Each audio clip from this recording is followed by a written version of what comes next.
एक प्रसिद्ध चीनी बौद्ध भिक्षु और यात्री जिन्होंने 7वीं शताब्दी में भारत की यात्रा की। बौद्ध धर्म के प्रति गहरी श्रद्धा और प्राचीन ग्रंथों की खोज की तलाश में उन्हें चीन से भारत तक की कठिन और लंबी यात्रा पर निकालने के लिए प्रेरित किया। उनकी इस यात्रा ने न केवल बौद्ध धर्म का गहन अध्ययन किया बल्कि भारत और चीन के बीच सांस्कृतिक आदान प्रदान की एक नई कहानी भी रची, जिनकी नाम हेवेंगसांग है, जिन्हें भारत में हेवेन ट्यांग के नाम से जाना जाता है। दोस्तों, आज हम आपको चीनी यात्री हेवेंगसांग की चीन से भारत तक का सफर के बारे में जानकारी देने वाले हैं। तो दोस्तों, वीडियो के अंत तक बने रहें। नमस्कार दोस्तों, मेरी भूपेंद्र चैनल में आपका स्वागत है। चीनी यात्री हेवेंगसांग, जिन्होंने 7वीं शताब्दी के दौरान एक महान बौद्ध भिक्षु और यात्री थे। उनका जन्म चीन के हिनान प्रांत में हुआ था और उन्होंने बौद्ध धर्म में गहरी रुचि ली। हेवेंगसांग ने बौद्ध धर्म के अध्ययन के लिए भारत की यात्रा करने का निश्चय किया, क्योंकि उन्हें लगा कि भारत ही इस धर्म की गहराई को समझने का सही स्थान है। हेवेंगसांग ने 629 ईस्वी में भारत की यात्रा शुरू की। उनकी यात्रा का उद्देश्य था बौद्ध धर्म के प्राचीन ग्रंथों और शिक्षा का अध्ययन करना और उन्हें चीन ले जाकर वहाँ के लोगों को शिक्षित करना है। इस यात्रा के दौरान उन्होंने हिमालय की कठिन पर्वत श्रृंखलाओं को पार किया, जहाँ ठंड,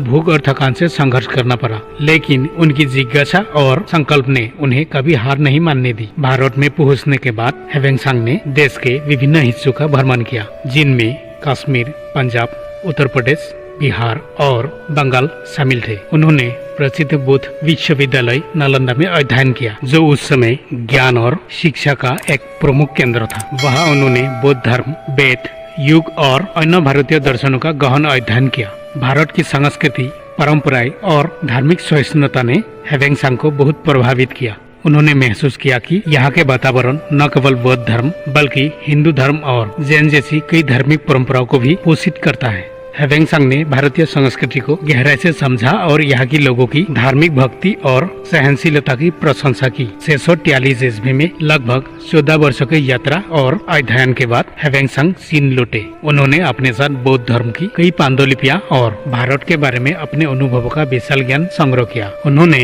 इन ग्रंथों को चीनी भाषा में अनुवाद किया और भारत की यात्रा के अपने अनुभवों को सी यू की नामक पुस्तक में संकलित किया, जिसमें उन्होंने भारत के सामाजिक, सांस्कृतिक, धार्मिक और शैक्षिक जीवन का विस्तृत वर्णन किया। हेवेंगसांग का भारतीय संस्कृति के प्रति प्रेम और सम्मान आज भी उन्हें एक महत्वपूर्ण सांस्कृतिक दूत के रूप में स्थापित करता है, जिन्होंने चीन और भारत के बीच सांस्कृतिक और धार्मिक संबंधों को मजबूत किया। उनकी यात्रा ने न केवल धार्मिक शिक्षा की खोज की थी, बल्कि ये भारतीय और चीनी सभ्यताओं के बीच सेतु का कार्य भी करती है। दोस्तों, हेवेंगसांग की यात्रा ने हमें ये सिखाया कि सभ्यता और ज्ञान की कोई सीमाएं नहीं होती। धर्म, जाति, देश या भाषा, ये सभी केवल हमारी पहचान के कुछ हिस्से हैं। असली मूल्य तो उन विचारों, संस्कार और ज्ञान में है जो हम एक दूसरे से साझा करते हैं। इसलिए कभी किसी को उसके धर्म, जाति या देश के आधार पर न आंकें, बल्कि इंसानियत और प्रेम के आधार पर दुनिया को एकजुट करें। इसी भावनाओं के साथ चलते हैं, अगले वीडियो में फिर मिलेंगे। धन्यवाद।